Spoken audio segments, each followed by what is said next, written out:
ബസന്ത് പറഞ്ഞു പോകുമ്പോൾ ഈ മുംബൈ ഭീകരാക്രമണത്തിൽ തഹാവൂർ റാണയിലേക്ക് അന്വേഷണ സംഘം എത്തിയത് എങ്ങനെയാണ് എന്നുള്ളത് കൂടി പറയാം.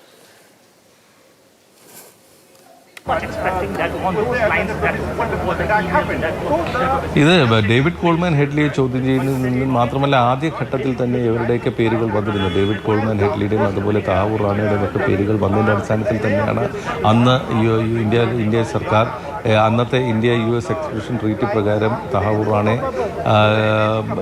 അവിടെ ജുഡീഷ്യൽ കസ്റ്റഡിയിൽ വെക്കുന്നത്.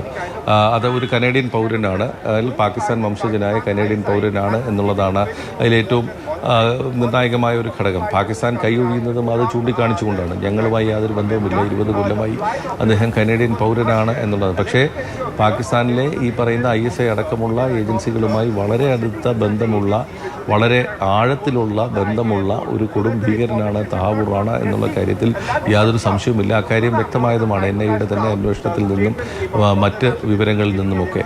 ആ ഒരു സാഹചര്യത്തിൽ ഈ ഡേവിഡ് കോൾമാൻ ഹെഡ്ലിയും തഹാവൂർ റാണയും നേതൃത്വം നൽകി ഈ പാകിസ്ഥാനിലെ ഈ ഭീകര സംഘടനകളുമായി ചേർന്ന് നടപ്പാക്കിയ ഒരു ആക്രമണം തന്നെയാണ് 166 പേരുടെ മരണത്തിൽ കലാശിച്ചത് എന്നുള്ളത് തന്നെയാണ് വളരെ വ്യക്തമായ ഒരു കാര്യമാണ്.